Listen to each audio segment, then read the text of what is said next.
नमस्कार, मैं डॉक्टर विजय शुक्ल। आज हम एक विषय पे बात कर रहे हैं कि कब कब हमने स्वदेशी के नारे के साथ विदेशी प्रोडक्ट्स को और ज़्यादा उछाल के साथ खरीदने की कोशिश की, और ऐसा दौर जिसने स्वदेशी को पूरी तरीके से सियासत में बदल दिया। 2014 में नरेंद्र मोदी सत्ता में आए और मंच से जोर शोर से मेक इन इंडिया, आत्मनिर्भर भारत और वोकल फॉर लोकल का नारा लगाया गया। जनता ने इसे आत्मनिर्भरता और राष्ट्रीय गौरव का प्रतीक माना। मंच पर हर घोषणा गर्जना की तरह सुनाई देती थी और देशवासियों के मन में विश्वास जगा रही थी कि अब विदेशी निर्भरता घटेगी और गांव-गांव में उद्योग और रोजगार का नया युग आएगा। लेकिन आंकड़े बताते हैं कि यह गर्जना केवल राजनीतिक नारा थी, जबकि वास्तविकता में विदेशी निर्भरता लगातार बढ़ती रही। प्रेस इन्फॉर्मेशन ब्यूरो के आंकड़े बताते हैं कि 2014-15 में भारत का कुल विदेशी आयात 529.61 बिलियन डॉलर था। उसी साल स्वदेशी का नारा मंचों से गूंज रहा था। अगले वर्ष 2015 में मोदी ने स्टार्टअप इंडिया और स्किल इंडिया कार्यक्रम लॉन्च किया। युवा और उद्यमियों में उम्मीद जगी कि तकनीकी नवाचार और स्थानीय कौशल को बढ़ावा मिलेगा, लेकिन इस दौरान इलेक्ट्रॉनिक्स, मोबाइल पार्ट्स और छोटे उपकरणों का आयात वियतनाम, ताइवान और चीन से तेजी से बढ़ा। छोटे उद्योगों को आर्थिक और लॉजिस्टिक बाधाओं का सामना करना पड़ा और विदेशी कंपनियों ने भारतीय बाजार पर पकड़ मजबूत कर ली। कुल मिलाकर यहाँ नारा दिया जाता था और बैंकों से कुल मिलाकर ऐसे ताकती फंड की व्यवस्था की जाती थी जिन्होंने स्वदेशी के नाम पर सिर्फ असेंबलिंग यूनिट्स और पैकेजिंग यूनिट्स बनाने का काम किया। सत्ता और तंत्र के साथ मिलकर के इस तरीके का ताना बाना बुना, जिसने पूरे भारत को स्वदेशी के नारे के साथ चमकदार तस्वीर दिखाने की कोशिश की, लेकिन वास्तव में स्वदेशी के कफन के रूप में इंतजाम करने का प्रयास चल रहा था। आपको बता दें कि एक दौर था कि जब रामदेव का स्वदेशी और आयुर्वेदिक एजेंडा लगातार जनता में लोकप्रिय हो रहा था। योग और प्राकृतिक स्वास्थ्य उत्पादों को अपनाने वाले बाबा रामदेव वर्षों से लोगों को यह संदेश दे रहे थे कि विदेशी उत्पादों से दूरी बनाएं और स्वदेशी अपनाएं। आज के दौर में बाबा रामदेव के समय और बाकी हकीकतों को लोग राजीव दीक्षित के वीडियो के जरिए सुनने और समझने का प्रयास करते हैं कि उस समय राजीव दीक्षित की बातें कितनी सही थी, कौन किसको उल्लू बना रहा था और हकीकत में चल क्या रहा था। पर मोदी जी ने इस एजेंडे को अपने राजनीतिक नारे में समेट लिया। मंच से स्वदेशी और आत्मनिर्भरता की गर्जना के बीच रामदेव का आयुर्वेदिक स्वदेशी संदेश जनता के लिए एक ही प्रवाह में गूंजने लगा। रामदेव को इस सहारे से न सिर्फ राजनीतिक पहचान मिली, बल्कि उनका व्यापारिक साम्राज्य भी बढ़ा।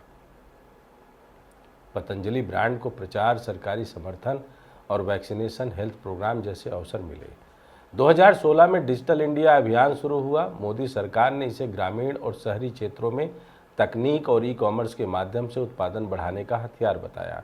मंच पर गर्जना इस बात की थी कि भारत वैश्विक डिजिटल केंद्र बनेगा, लेकिन चीन से स्मार्टफोन और इलेक्ट्रॉनिक उत्पादों का आयात तेजी से बढ़ा।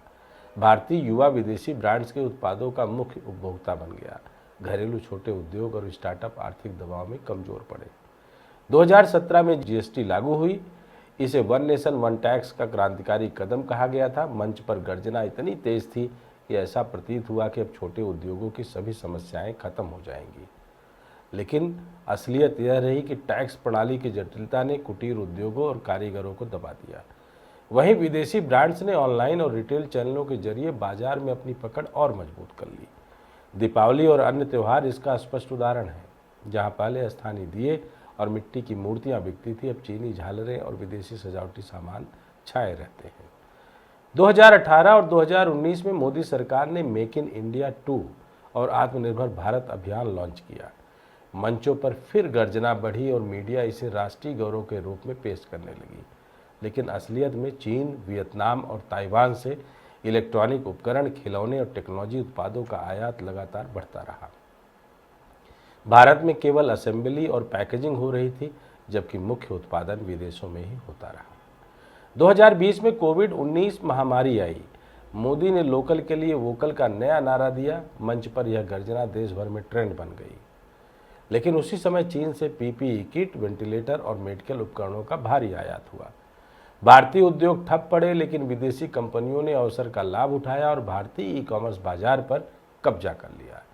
इस दौर में रामदेव के पतंजलि उत्पादों का प्रचार हुआ, लेकिन उनकी व्यापारिक पहुंच भी वैश्विक सप्लाई चेन से जुड़ गई। मोदी ने रामदेव के स्वदेशी संदेश को अपने राजनीतिक नारे में शामिल करके जनता को यह विश्वास दिलाया कि यह पूरी प्रक्रिया राष्ट्रहित में है। 2021 और 2022 में रक्षा और ऊर्जा क्षेत्रों में बड़े सौदे हुए। अमेरिका और फ्रांस से हथियारों का आयात बढ़ा। तेल और ऊर्जा के लिए यूएई और सऊदी अरब पर निर्भरता बढ़ी। मंचों से गर्जना जारी रही कि भारत आत्मनिर्भर बन रहा है, लेकिन चीन से आयात $110 बिलियन के पार चला गया।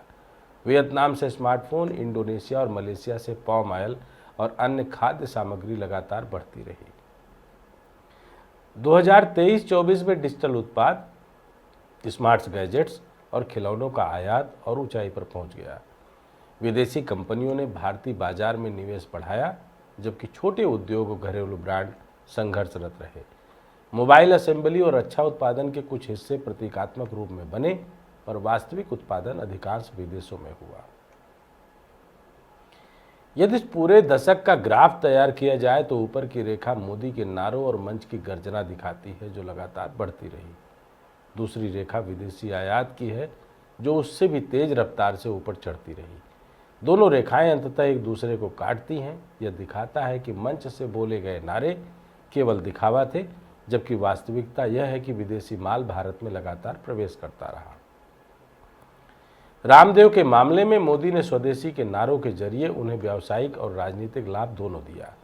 आयुर्वेदिक उत्पादों और योग को राष्ट्रीय गौरव में पिरोकर रामदेव का पतंजलि ब्रांड तेजी से फैलाया गया। यह दिखाता है कि नारे और गर्जना केवल जनता के लिए नहीं, बल्कि बड़े हितों के लिए भी इस्तेमाल हुए।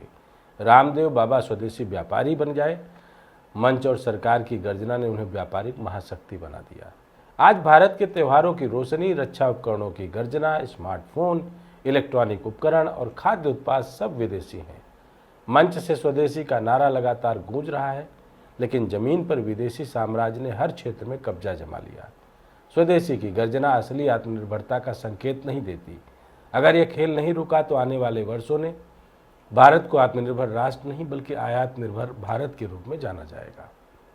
यह केवल आर्थिक संकट नहीं, बल्कि राष्ट्रीय आत्मा के क्षरण की सबसे बड़ी चेतावनी है। 2014 से 2025 तक मंच पर गर्जना और हकीकत के बीच का यह अंतर साफ है। हर चुनाव और हर बड़े आयोजन पर स्वदेशी का नारा गूंजा, लेकिन विदेशी निर्भरता के आंकड़े लगातार उछाल मारते रहे। त्योहार, रक्षा, ऊर्जा, स्वास्थ्य और टेक्नोलॉजी, सभी क्षेत्रों में विदेशी उत्पादों की बढ़ती पैठ ने दिखा दिया कि स्वदेशी केवल भाषणों और घोषणाओं का खेल रहा। रामदेव का स्वदेशी एजेंडा और मोदी के राजनीतिक नारे जनता को एक साथ जोड़ने में कामयाब रहे, लेकिन वास्तविक उत्पादन और निर्भरता पर उनका कोई असर नहीं पड़ा। इस पूरे दशक का सबसे बड़ा सबक यह है कि नारे और गर्जना केवल प्रतीकात्मक हो सकते हैं।